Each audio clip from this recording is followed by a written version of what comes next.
Greenland is geographically part of the North American continent, yet for centuries it has been historically, politically, and economically linked to Europe. Recent remarks by Donald Trump have turned the world's attention to this large, white island. The United States has previously attempted to gain control over it. To whom has Greenland belonged over the course of history? Why did the Danes agree to sell it? And how was Greenlandic autonomy born? You'll find out all of this in just a moment.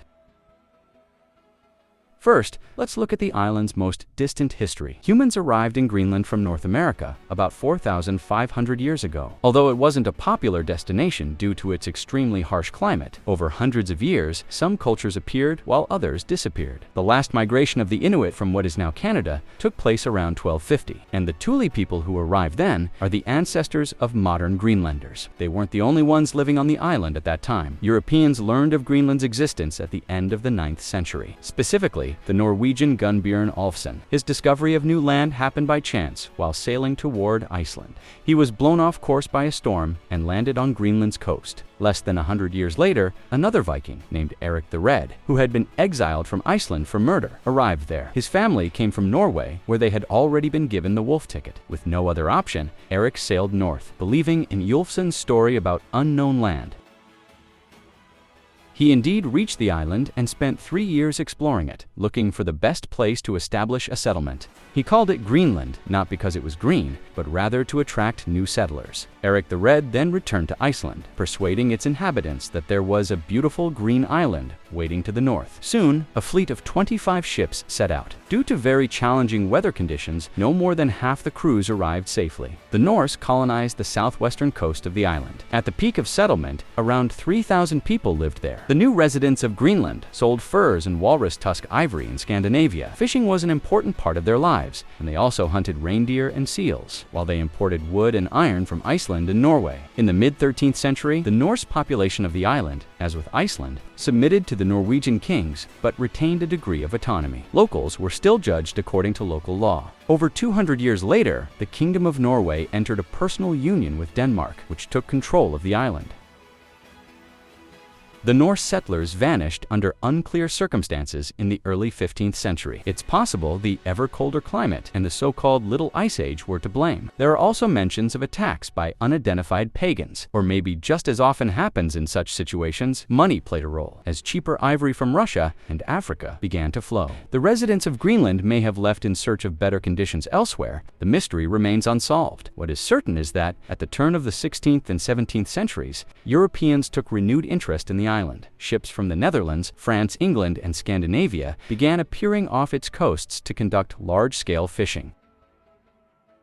In 1721, Hans Egede, a priest financed and acting on behalf of King Frederick IV of Denmark, arrived on the island. He was to spread Christianity among the Greenlanders, but the king was also interested in establishing a settlement for regular trade. Egede founded the town of Godtheb, which would later become Greenland's capital under the name Nuuk. More missionaries followed, and a breakthrough in converting the locals came only when a Greenlandic shaman was persuaded to adopt Christianity. Several Danish missions and trading posts were then established along the southwestern coast. In 1750, the Royal Greenland Trading Company was founded, and 26 years later, it was granted a monopoly on trade with Greenland. By the late 18th century, there were already several hundred Danes in the western part of the island. At that time, Greenland became an official Danish-Norwegian colony. 40 years later, after the two countries were separated under the Treaty of Kiel, the island came under Denmark's rule.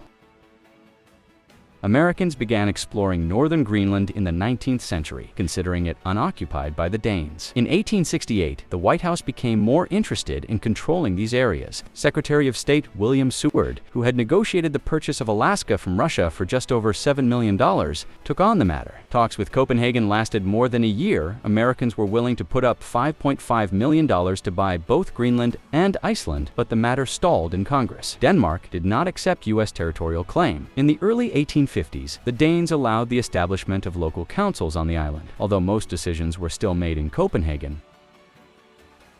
By the early 20th century, Greenland's economy was heavily dependent on Denmark. Administration of the island was entrusted to a director appointed by the Danish Prime Minister. In 1910, the subject of an American takeover of the island arose again. The Danes even considered exchanging Greenland for the Philippine islands of Mindanao and Palawan, which they intended to hand over to Germany in exchange for northern Schleswig. After World War I, Denmark regained that territory as a result of a plebiscite, so the idea was abandoned.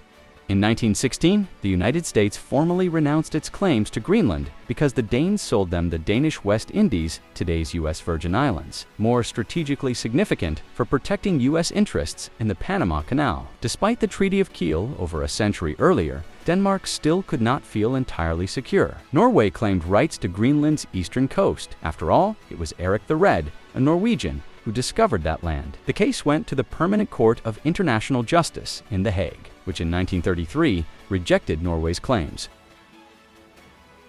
Greenlanders depended on information provided by the Danes and had no awareness of how unfavorable the terms were under which they sold their goods. The outbreak of World War II finally changed the situation. In April 1940, Denmark was occupied by German forces, and Greenland's authorities, led by S.K. Brun, declared self-administration. International competition for the island began, as many countries viewed it as key to controlling the Atlantic. Greenland lay very close to the U.S. coast, so to deter the Germans, the Americans sent the patrol boat Northland. Because the Danish government in Copenhagen did not authorize an official U.S. military landing on Greenland, American Coast Guardsmen posed as volunteers. Everything changed in April 1941, when the Danish ambassador in Washington, Henrik Kaufmann, in consultation with Eske Brun, signed a treaty with the United States, allowing the construction of bases to protect the island. The Danish government branded him a traitor, but the agreement became a reality. Before long, the Americans built a network of 14 bases in Greenland. They set up a route for transferring equipment and airplanes to Great Britain, and from there, in conjunction with the British and Canadians, launched attacks against German U-boats. Clashes with the Germans also occurred on the island itself. The American presence greatly impacted local life trade with the U.S. became possible, a genuine leap in civilization. After the war, the U.S. military believed the bases in Greenland and Iceland should remain in operation. In 1946, another offer to purchase the island, this time for $100 million in gold, equivalent to about $1 billion today, reached Copenhagen. On December 14, 1946, in Washington, Danish Foreign Minister Gustav Rasmussen met with Secretary of State James Burns, who presented three proposals: a 99-year lease of Greenland, placing it under the American defense umbrella, or its outright purchase. Rasmussen was surprised he had come to discuss the withdrawal of U.S. troops from the island. He firmly refused. Politicians in Copenhagen stood by him, insisting that Greenland was an inseparable part of Danish national identity. The situation began to change as Cold War tensions mounted. After the Berlin blockade began in 1948, it became clear the Soviet Union would not reach an agreement with the United States. The Danish government, therefore, stopped pressing for the withdrawal of American forces from Greenland.